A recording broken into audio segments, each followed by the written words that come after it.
Nel cinema, un genere di successo è quello dell'horror legato al folklore. Ogni cultura ha, tra le sue favole e i suoi miti, leggende fantastiche e misteriose, storie legate all'ignoto, strane creature che appaiono solo la notte, o storie legate a usanze e comportamenti di tipo rituale, a volte anche in senso magico. Storie a noi affascinanti perché ricordano usanze perdute di culture diverse dalla nostra, più vicine di noi, a comportamenti primitivi e irrazionali, con mostri e creature che sembrano quasi degli archetipi provenienti dal nostro inconscio collettivo. Lasciando per un attimo gli aspetti letterari, il folklore è quel tipo di conoscenza tramandata per via esclusivamente orale e quindi mai precisa o definita in ogni suo dettaglio, che caratterizza le usanze tipiche di una cultura. Si comincia a studiare le tradizioni orali già a fine Settecento, intendendole parte di quella cultura trasmessa da gente povera in ambienti rurali. Venivano chiamate folk artifacts, cose, artefatti e usi obsoleti, arretrati, legati al pensiero magico e animista, in contrasto con lo sviluppo della civiltà moderna contemporanea. Tra i primi e più famosi libri di favole e racconti tradizionali, principalmente di origine tedesca, sono le raccolte dei fratelli Grimm di inizio Ottocento, le fiabe del focolare e leggende germaniche.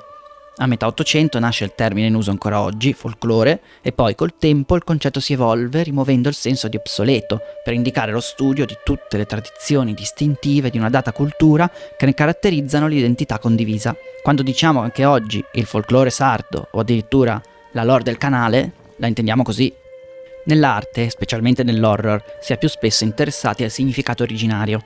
Culture tanto diverse da sembrare aliene, riti magici, comportamenti incomprensibili e a volte brutali, almeno se visti con occhi moderni. Spesso nelle storie del folk horror un outsider si confronta con una comunità locale, facendo emergere i temi della tensione tra modernità e tradizione, o quello dell'isolamento e dell'estraneità culturale, oppure il rapporto col passato. Nel gaming il termine lore si usa moltissimo, da Dark Souls in poi, per indicare tutto quel corpo di informazioni di background dell'universo narrativo, non per forza legate allo svolgimento della trama, ma che lo riempiono di sottotesto e di un qualche significato, rendendo quel mondo più vero, più stratificato, come se avesse avuto una storia lunga e millenaria prima del nostro arrivo. A differenza di ciò che intendiamo per world building, con la lore intendiamo qualcosa di più frammentato, non per forza completamente coerente, dal carattere mitico. Ma veniamo al video di oggi. Se nel cinema l'horror folcloristico è molto comune, non lo è altrettanto nei videogiochi mainstream, seppur con l'interazione sembrino il medium perfetto per trasmettere la paura. Personalmente, dopo aver giocato a videogiochi horror davvero tosti, come la serie Amnesia, oppure i primi Silent Hill o Alien Isolation, i film horror hanno perso forza. Adesso non possiamo che sentirci distaccati, come se ci fosse una barriera tra noi e il film che scorre senza il nostro input. Una narrazione in cui a rischiare non siamo noi, ma qualcun altro. Forse le opere mainstream, dovendo essere per tutti, non possono permettersi esperienze troppo estreme? Per questi motivi vogliamo iniziare una serie di video per consigliarvi o approfondire quei giochi per noi meritevoli, ovviamente indie, legati a un qualche tipo di folklore locale e che ne affrontino i temi tipici. Oggi iniziamo con un gioco basato sul folklore svizzero. Moondown è un survival horror in prima persona che rientra nel filone degli horror popolarizzati da Amnesia, in cui quasi non si combatte, il focus è nell'esplorazione e nell'atmosfera. La sua prima unicità sta nello stile grafico particolarissimo, per cui sembra di stare all'interno di una cartolina dei primi anni del Novecento. Infatti ogni texture è disegnata interamente a matita da Michael Ziegler, unico componente dello studio Hidden Fields, che ha sviluppato il gioco nel suo tempo libero in ben 6 anni. Questo stile, unito al doppiaggio interamente nella lingua locale romancia, creano un'atmosfera unica, un perturbante a metà tra il bucolico e l'horror che non troverete da nessun'altra parte. Il gameplay è molto teso, non cerca di fare paura con jumpscare o altri mezzucci simili, ma con l'atmosfera, lunghe camminate, alcuni puzzle, risorse limitate e un po' di stealth per evitare i mostri, ma eccessivamente difficili. Il gioco trae il suo senso di mistero e gli aspetti magici dalle storie del folklore svizzero rurale. Il protagonista si troverà infatti sperduto in un paesino sulle Alpi, abitato da persone semplici, contadini, preti, bambini, ma anche creature e pericoli, come ad esempio uomini di paglia o di neve, oppure soldati congelati e apicoltori. Parlando della storia, il protagonista del gioco, Kurdin, vive in città, ma riceve una lettera con la notizia della morte improvvisa del nonno e l'invito a non venire. Qualcosa nella lettera non quadra, così Kurdin decide di tornare nel paesino di Moondown per indagare personalmente. Gireremo in questo paesino e risaliremo le Alpi alla ricerca di risposte su cosa stia succedendo a Moondown e sulla morte del nonno.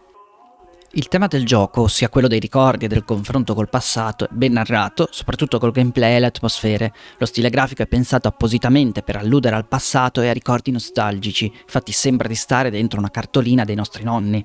A questo senso di familiarità aggiunge l'aspetto infantile. Durante l'avventura avremo a che fare con una bambina molto piccola e con alcuni suoi disegni a matita.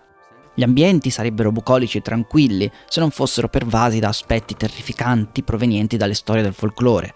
Oltre al contatto con mostri provenienti dalle leggende, anche noi dovremo rievocare alcuni semplici gesti e usanze del passato, come preparare del caffè ristoratore seguendo tutti i passi necessari, mettere la legna nella stufa, aspettare che bruci, andare a prendere l'acqua dal pozzo e metterla a bollire.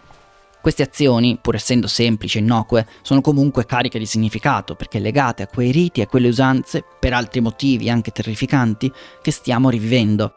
Usanze che sembrano quasi riaffiorare dall'inconscio collettivo del luogo, usanze che ci sembrano in parte artificiali, macchinose e mettono in luce la distanza tra noi e quelle usanze, l'impossibilità di poterle fare nostre e farle rivivere nel presente. Questa sarà la sensazione che ci porteremo dietro dopo la fine del gioco, che il passato a volte è meglio lasciarlo dov'è.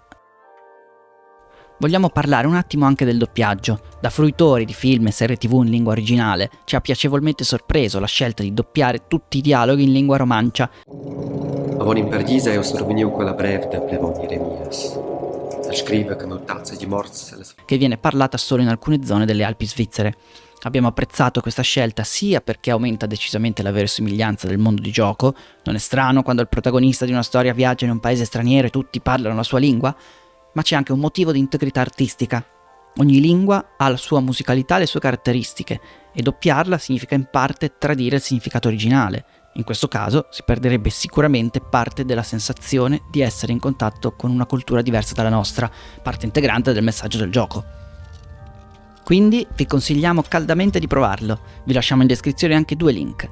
Un video dietro le quinte molto interessante sulla creazione del gioco, non troppo spoileroso, in cui si vede come Ziegler ha disegnato e applicato le texture ai modelli 3D e si fa anche un viaggio in tutti i luoghi fisici a cui si è ispirato e che ha letteralmente disegnato per poi riportare nel gioco.